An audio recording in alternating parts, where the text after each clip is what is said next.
Benjamin നെതന്യാഹുവിൻ്റെ ഒരു നിർണായക പ്രസംഗം ഉണ്ടായിരുന്നല്ലോ സർ. ഒരുപാട് കാര്യങ്ങൾ പറയുന്നുണ്ട് യുദ്ധവുമായിട്ട് ബന്ധപ്പെട്ട്. ഇപ്പോൾ യുദ്ധത്തിനിടയ്ക്കുള്ള ചർച്ച നടക്കുകയാണ് സമാധാനത്തിന് വേണ്ടിയുള്ള. എന്തായിരുന്നു ഈ പ്രസംഗത്തിൽ അതിനെ പറ്റിയിട്ടൊക്കെയാണോ പറഞ്ഞിരിക്കുന്നത്? അതെ, അദ്ദേഹം അത് ഏതാനും യാഥാർത്ഥ്യങ്ങൾ ഇസ്രായേൽ ജനതയ്ക്ക് മുമ്പേ അവതരിപ്പിക്കുകയാണ് ചെയ്തത്. വളരെ ഇമോഷൻസ് ഉള്ള ഒരു ഇമോഷണലായിട്ടുള്ള ഒരു പ്രസംഗമാണ്, സ്റ്റേറ്റ്മെൻ്റാണ് അദ്ദേഹം നടത്തിയിരിക്കുന്നത്. അതിലിപ്പോൾ പറയുന്നത്, അദ്ദേഹം പറയുന്നത്, ഇസ്രായേൽ ജനതയോട് പറയുന്നത്, നമ്മളുടേത് ചരിത്രപരമായ ഒരു നേട്ടമാണ്. നമ്മൾ എത്രയോ പേര് ചേർന്നാണ് ഇത്തവണ ആക്രമിച്ചതെന്ന് പറയുന്നുണ്ട് അദ്ദേഹം. അതുപോലെ ഈ യുദ്ധത്തിൽ 20ഓളം ടോപ്പ് ന്യൂക്ലിയർ സയൻറ്റിസ്റ്റുകളെ, ഇറാനിലെ ന്യൂക്ലിയർ സയൻറ്റിസ്റ്റുകളെയാണ് ഇസ്രായേൽ സൈന്യവും അമേരിക്കൻ സൈന്യവും ചേർന്ന് വകവരുത്തിയത്. അതുപോലെ അവരുടെ അഡ്വാൻസ്ഡ് ആയിട്ടുള്ള വളരെ സെൻസിറ്റീവ് ആയിട്ടുള്ള സെൻട്രിഫ്യൂഗ് പ്ലാന്റ്, അതുപോലെ ഒരു ന്യൂക്ലിയർ റിയാക്ടർ, മിസൈൽ ശേഖരം, ഇവയെല്ലാം അമേരിക്കൻ സൈന്യത്തിൻ്റെ സഹകരണത്തോടു കൂടി അവർക്ക് തകർക്കാൻ സാധിച്ചു. ഇറാനെ സംബന്ധിച്ചിടത്തോളം ഇനി ഒരു ന്യൂക്ലിയർ പവർ പ്ലാന്റ് അതല്ലെങ്കിൽ ന്യൂക്ലിയർ എൻറിച്ച്മെൻറ്റ് ഫെസിലിറ്റി റിവൈവ് ചെയ്യാൻ വളരെയധികം ബുദ്ധിമുട്ടായിരിക്കും. അവർക്ക് ആദ്യമേ തൊട്ട് തുടങ്ങേണ്ടി വരും. പിന്നീടൊന്ന് അദ്ദേഹം ഒരു കാര്യം പറഞ്ഞത്, ഈ ഇറാൻ മാത്രമല്ലല്ലോ ഇസ്രായേലിനെ ആക്രമിച്ചത്. ഇസ്രായേലിനെ ആക്രമിക്കാനായിട്ട് ഹമസ് ഉണ്ടായിരുന്നു, ഹെസ്ബൊല്ല ഉണ്ടായിരുന്നു, സിറിയൻ ഭരണകൂടം ഉണ്ടായിരുന്നു, ഇറാഖിലെ അതുപോലെ തന്നെ തീവ്രവാദ പ്രസ്ഥാനം, ഇറാഖി ഗവൺമെൻറ്റിൻ്റെ സഹകരണത്തോടു കൂടി അവർ ഹൂത്തികളെയും പിന്നെ വേറെ 1-2 സംഘടനകളും കൂടി ചേർന്നാണ് ഇസ്രായേലിനെ ആക്രമിച്ചത്. പക്ഷേ ഇസ്രായേൽ ശക്തിയായി തിരിച്ചടിച്ചു എന്ന് പറഞ്ഞാൽ അതിൻ്റെ ഇൻറ്റൻസിറ്റി മനസ്സിലാക്കാനായിട്ട് നമുക്കൊരു കാര്യം കേട്ടാൽ മതി. അദ്ദേഹം പറഞ്ഞത്, ലെബനൻ ഏതാണ്ട് 5-6 തവണ സമാധാന ചർച്ചകൾക്കായിട്ട് ഇസ്രായേലിനെ ബന്ധപ്പെടാൻ ശ്രമിച്ചു. ഇത് ചരിത്രത്തിൽ ആദ്യമായിട്ടുള്ള സംഭവമാണ്. ഇതിനു മുമ്പ് എന്നും ഇസ്രായേലിനെ അറ്റാക്ക് ചെയ്യുക, ആക്രമിക്കുക, മാക്സിമം കഷ്ടനഷ്ടങ്ങൾ വരുത്തുക, ഇതൊക്കെയായിരുന്നു ലെബനണിൻ്റെയൊക്കെ ഉദ്ദേശം. പക്ഷേ ഇത്തവണ അവർക്കാണ് നഷ്ടം ഏറ്റവും കൂടുതൽ പറ്റിയത്. അതുകൊണ്ട് തന്നെയാണ് അവർ ഈ പലവട്ടം ഇസ്രായേലി ഭരണകൂടത്തെ സമീപിച്ചത്, നമുക്ക് സമാധാനമാവാം എന്ന് പറഞ്ഞുകൊണ്ട്. വേറെ ഒന്ന് അദ്ദേഹം പറഞ്ഞ ഒരു കാര്യമുള്ളത്, ഈ 2023 ഒക്ടോബർ 7 ഹമസ് ഭീകരവാദികൾ ഇസ്രായേലിലെ ജനങ്ങളെ ആക്രമിക്കുകയും തട്ടിക്കൊണ്ടുപോവുകയും വനിതകളെയൊക്കെ ബലാത്സംഗം ചെയ്യുകയും കുട്ടികളെയൊക്കെ അതിക്രൂരമായിട്ട് വധിക്കുകയും ചെയ്തു. അതിനെ തുടർന്ന് അവർ ഗാസയിലും മറ്റും നടത്തിയ പ്രതിരോധ പ്രവർത്തനത്തിലൂടെ ഗാസയുടെ 50% പ്രദേശവും ഇസ്രായേൽ കീഴടക്കി. ലെബനണിൽ അവർ ഉണ്ടായിരുന്ന 1.5 ലക്ഷം മിസൈലുകളാണ് ഒരൊറ്റയടിക്ക് അവർ നശിപ്പിച്ച് കളഞ്ഞത്.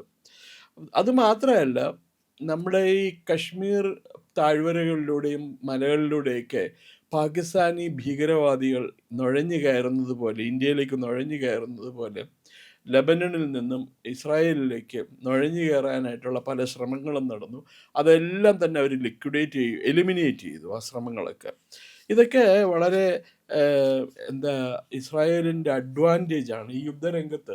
ഈ ഒരു 40 ദിവസം നീണ്ടു നിന്ന യുദ്ധത്തിൽ ഇസ്രായേൽ കൈവരിച്ച നേട്ടങ്ങളായിട്ടാണ് അദ്ദേഹം അത് പറഞ്ഞത്.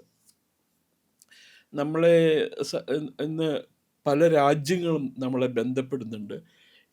പല രാജ്യങ്ങളും സഹകരണത്തിനും നമ്മളോട് മുന്നോട്ട് വന്നിട്ടുണ്ട്. അതുമാത്രമല്ല, ഇതുവരെ ശത്രുവായിരുന്ന പല രാഷ്ട്രങ്ങളും നമുക്ക് അനുകൂലമായിട്ട് മുൻപോട്ട് വന്നിട്ടുണ്ട്. ഈ രാജ്യങ്ങളിൽ പലതും തന്നെ ഐക്യരാഷ്ട്രസഭയിലും അന്താരാഷ്ട്ര വേദികളിലും ഇസ്രായേലിനെ സ്ഥിരം കുറ്റപ്പെടുത്തിയിരുന്ന രാജ്യങ്ങളാണ്. അവർക്കൊക്കെ ഇപ്പോൾ ഇസ്രായേൽ സ്വീകാര്യമായ ഒരു രാജ്യമാണ്. പിന്നെ ഒന്ന് പറയാനുള്ളത്, ഇസ്രായേലിൻ്റെ ഒരു ശത്രുവാണ് പാകിസ്ഥാൻ. ഇസ്രായേലിനെ അംഗീകരിച്ചിട്ടില്ല പാകിസ്ഥാൻ ഇന്നേ വരെ. 1947 ഇസ്രായേൽ രൂപീകൃതമായ അന്ന് തൊട്ട് പാകിസ്ഥാൻ ഇസ്രായേലിനോടുള്ള വിരോധം കൊണ്ട് നടക്കുന്ന രാജ്യമാണ്. ആ പാകിസ്ഥാന് തന്നെ ഇറാനെതിരെയുള്ള ആക്രമണം അവസാനിപ്പിക്കാൻ ചർച്ച നടത്തുന്നതിന് മുൻകൈ എടുക്കേണ്ടി വന്നു. ഇസ്രായേൽ ചർച്ചയിൽ പങ്കെടുത്തിട്ടില്ലെങ്കിൽ കൂടി അമേരിക്ക ചർച്ചയിൽ പങ്കെടുക്കുന്നുണ്ട്. ഇസ്രായേലിൻ്റെ അതേ വ്യൂ പോയിന്റ് ആയിരിക്കും അമേരിക്കയ്ക്കും ഈ ചർച്ചയിൽ ഉണ്ടാവുക. അന്നേരം അപ്പം അത് ഇസ്രായേലിന് കിട്ടിയൊരു അംഗീകാരമാണെന്നാണ് അദ്ദേഹം പറയുന്നത്. അത് മാത്രമല്ല, നിശ്ചയദാർഢ്യവും അതുപോലെ അർപ്പണ മനോഭാവവും കൊണ്ട് ഇസ്രായേൽ ജനത ആഗോള ജിയോ പൊളിറ്റിക്സിലെ ബാലൻസ് ഓഫ് പവർ മാറ്റി എഴുതി. ഇന്ന് അറബ് രാജ്യങ്ങൾക്ക് അവരുടെ ശക്തി നഷ്ടപ്പെട്ടിരിക്കുന്നു. പല അറബ് രാജ്യങ്ങളും ഇസ്രായേലുമായി സഹകരണത്തിന് കൊതിക്കുന്നു. അവരുടെ സഹായം നേടാനായിട്ട് ശാസ്ത്ര സാങ്കേതിക മേഖലയിൽ ഇസ്രായേൽ നേടിയ മികവ് പ്രയോജനപ്പെടുത്താനായിട്ടും അതിൻ്റെ പ്രയോജനം തങ്ങൾക്ക് ലഭിക്കാനും വേണ്ടിയിട്ട് ഇസ്രായേൽ ജനത ഇസ്രായേലിനോട് അറബ് രാജ്യങ്ങൾ കെഞ്ചി തുടങ്ങിയിരിക്കുന്നു. ഇതൊക്കെയാണ് അദ്ദേഹത്തിൻ്റെ പ്രസംഗത്തിലെ പ്രധാന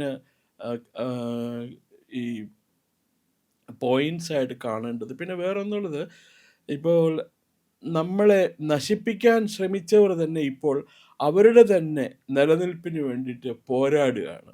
അത് ഇറാനുള്ള ഒരു തോണ്ടാണ്. കാരണം ഇറാൻ പറഞ്ഞത് death to Israel, death to USA എന്നാണ് പറയുന്നത്. ഇപ്പം എങ്ങനെയെങ്കിലും ഇറാൻ യുദ്ധം അവസാനിപ്പിക്കണമെന്നുണ്ട്. പക്ഷേ പുറത്ത് പറയാൻ വൈമുഖ്യം. തോറ്റു എന്ന് പറയാൻ ആർക്കും താല്പര്യം ഉണ്ടാവില്ലല്ലോ. ഇസ്രായേൽ പലപ്പോഴും ഇസ്രായേലിനെ മറ്റ് രാജ്യങ്ങളിൽ നിന്നും വ്യത്യസ്തമാക്കുന്ന തോൽവി നേരിട്ടാൽ അവർ തോൽവി പറ്റി എന്ന് പറയും. ഇപ്പോൾ ഉദാഹരണത്തിന് 2023 ഒക്ടോബർ 7 സംഭവം അവർ ഓപ്പണായിട്ട് പറഞ്ഞല്ലോ, ഞങ്ങളുടെ ഇൻ്റലിജൻസ് ഗ്യാതറിങ്ങിൽ പറ്റിയ ഒരു വലിയ വീഴ്ചയാണെന്ന് അവർ പറഞ്ഞിട്ടുള്ളത്. അത് മാത്രമല്ല, ഒരു വഞ്ചനയും കൂടിയായിരുന്നു. ഇസ്രായേലിനോട് പാലസ്തീനിയൻ ജനത കാണിച്ചൊരു വലിയ വഞ്ചനയായിരുന്നു അത്.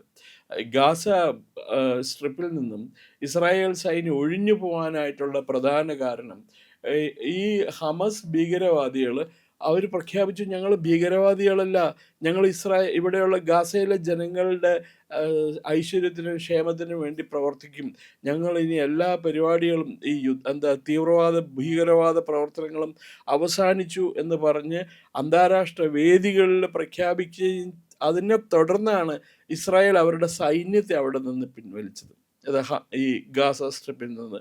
എന്നിട്ട് ഈ ഗാസയിലെ ജനങ്ങളുടെ വെൽബീയിങ്ങിന് വേണ്ടിയിട്ടും ഇവർ അന്താരാഷ്ട്ര സമൂഹം നൽകിയിരുന്ന പൈസ മുഴുവനും, സാമ്പത്തിക സഹായം മൊത്തം ഈ ഹമസ് ഭീകരവാദികളുടെ പഞ്ചനക്ഷത്ര ജീവിതത്തിന് വേണ്ടിയിട്ടാണ് അവർ ചെലവഴിച്ചത്. ഗസയിലെ ജനങ്ങളുടെ ജീവിത നിലവാരത്തിനൊന്നും ഒരു മാറ്റവും വന്നില്ല. അവരെന്നും ദുരിതത്തിലും കഷ്ടപ്പാടിലുമായിരുന്നു. അപ്പം അത് അദ്ദേഹം ഈ പ്രസംഗത്തിലൂടെ നന്നായിട്ട് നേരിട്ട് തന്നെ പറഞ്ഞിട്ടുണ്ടത്. ഇപ്പോൾ 50% ഗസ പിടിച്ചെടുത്തു എന്ന് പറഞ്ഞാൽ അവിടെയുള്ള ഹമസ് ഭീകരവാദികൾക്കും മറ്റേ പാലസ്തീനിയൻസിനും വേറെ മാർഗ്ഗമല്ല, അവിടെ വിട്ടുപോവുക എന്നുള്ള ഒറ്റ മാർഗ്ഗമേ ഉള്ളൂ. ഇപ്പോൾ അമേരിക്കയും ഇറാനുമായിട്ടുള്ള ചർച്ചയിൽ ഇറാൻ ചിലപ്പോൾ ഒരുപക്ഷെ ആവശ്യപ്പെട്ടിട്ടുണ്ടാവുക ഗസയിൽ പലസ്തീനിയൻ പോപ്പുലേഷന് തുടർന്ന് താമസിക്കാൻ അനുവദിക്കണം എന്നെങ്ങാനുള്ള ഒരു കണ്ടീഷൻ ആയിരുന്നിരിക്കാം. അവർ എന്താണ് അവരുടെ ഒരു വ്യവസ്ഥ എന്നുള്ളവർ പറഞ്ഞിട്ടില്ല. പല വ്യവസ്ഥകളും അവർ ഈ തള്ളിക്കളഞ്ഞു, അമേരിക്ക മുമ്പോട്ട് വെച്ച വ്യവസ്ഥകൾ. പക്ഷേ ഈ ഒരു കാര്യത്തിനെ കുറിച്ചിട്ടൊന്നും പരാമർശമില്ല. അപ്പം അതിൻ്റെ അർത്ഥം എന്തോ ഉണ്ടായിട്ടുണ്ടാവും, നമ്മളറിയില്ലല്ലോ. ഇപ്പം ഡിപ്ലോമാറ്റിക് ചർച്ച നമുക്കിപ്പോൾ ഈ GD Vance American vice president പറഞ്ഞ കാര്യങ്ങൾ മാത്രമേ നമുക്ക് അറിയുള്ളൂ പബ്ലിക് ഡൊമൈനിൽ നിന്ന്. അദ്ദേഹം പറഞ്ഞ ഞങ്ങൾക്ക് കൊടുക്കാവുന്ന ഏറ്റവും നല്ല ഓഫറാണ് ഞങ്ങൾ ഇറാന് കൊടുത്തത്, അവർ അക്സെപ്റ്റ് ചെയ്തിട്ടില്ല, അത് അവരുടെ തലയിലെഴുത്ത്. ഞങ്ങളെ സംബന്ധിച്ചിടത്തോളം ഇപ്പോൾ അവരെ ഹെൽപ്പ് ചെയ്യണമെന്ന് ഞങ്ങൾക്ക് ആഗ്രഹം ഉണ്ടായിരുന്നു. ഞങ്ങൾ പ്രാക്ടിക്കലായിട്ടുള്ള കുറേ കാര്യങ്ങൾ പറഞ്ഞു, അവർ അത് കേൾക്കാൻ തയ്യാറായിട്ടില്ല. ബാക്കിയുള്ളത് പിന്നെ തീരുമാനിക്കുന്നതാണ് പറഞ്ഞിരിക്കുന്നത്. പക്ഷേ പ്രധാനമന്ത്രി ബെഞ്ചമിൻ നെതന്യാഹുവിൻ്റെ പ്രസംഗം ശരിക്കും ഇസ്രായേൽ ജനതയ്ക്ക് ഒരു ആവേശം സൃഷ്ടിക്കുന്ന രീതിയിലാണ്. കാരണം 6 7 അറബ് രാഷ്ട്രങ്ങളോട് ഒറ്റയ്ക്ക് പോരാടി പിടിച്ചു നിൽക്കുന്ന ഒരു രാജ്യമാണ് ഇസ്രായേൽ എന്ന് പറയുന്നത്.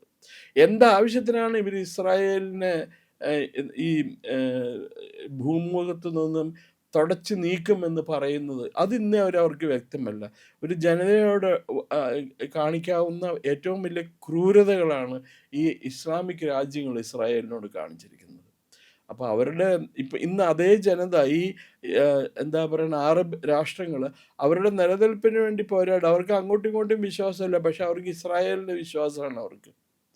പിന്നെ വേറൊന്ന്, ഇപ്പോൾ പാലസ്തീൻ വരണമെന്നൊന്നും ഈ പറഞ്ഞ പോലെ അറബ് രാജ്യങ്ങൾക്കൊന്നും വലിയ താല്പര്യമില്ല പ്രിയൻ. കാരണം പാലസ്തീൻ ഒരു രാജ്യം വന്നു കഴിഞ്ഞാൽ, സ്വതന്ത്ര പാലസ്തീൻ വന്നു കഴിഞ്ഞാൽ അവിടെ ഏത് തരത്തിലുള്ള ഭരണമായിരിക്കും വരിക?